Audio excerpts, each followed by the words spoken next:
think in the tradition of the kind of album that we were trying to make, we wanted to make something that ebbs and flows.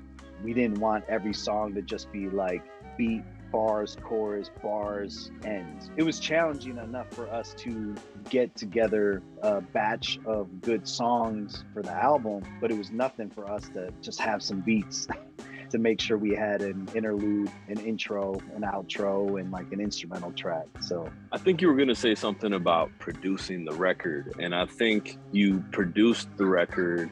You brought a lot of those ideas to the table about what the record would sound like and feel like. I mean, we set out to make an album, to be a group, to make songs. We didn't go into it with knowing what parts or what roles we were going to play. And those things just developed. We both had the skills to do a lot of things, but each song we made kind of informed the next one. I mean, I remember with Lou Diamond, you made it a song.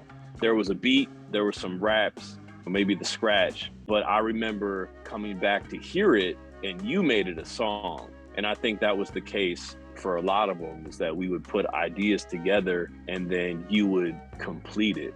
The same could be said for the record. And we've tried different approaches and different ways to do it, and we've both taken on different roles. But I think in a lot of ways, our later music was also trying to tap into what we did with Cost of Living. right. And you brought the other half of that. You know, me being younger, I followed your lead a lot. And I was following your lead in the world. And you were the one that gave me the pointers on, you were like, don't go for the easy rhyme. Don't just rhyme for the sake of rhyming and stuff like that. You were pushing me to be more descriptive about our life experiences. And me coming from battling, I was coming from trying to brag, trying to tell jokes. And that was kind of coming through in our earlier music, and it wasn't me. And you did a better job of just expressing yourself because you had more experiences as a writer. I wasn't confident as a writer whatsoever, but I was gaining more confidence as a rapper. You were challenging me as a writer.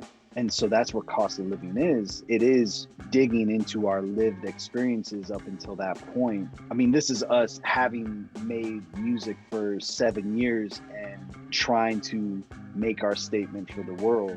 And you were the one that had the foresight. This is important. Us having a platform was important. And I understood it well enough. As I was working with young people, I understood it well enough.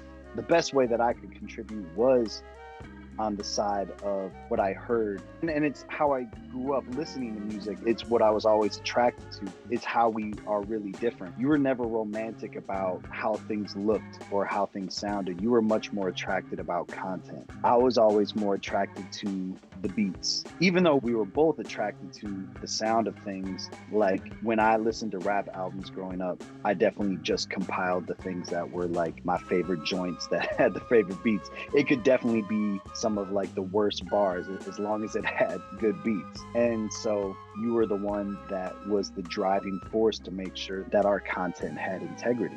And so without you, this record would have been a joke.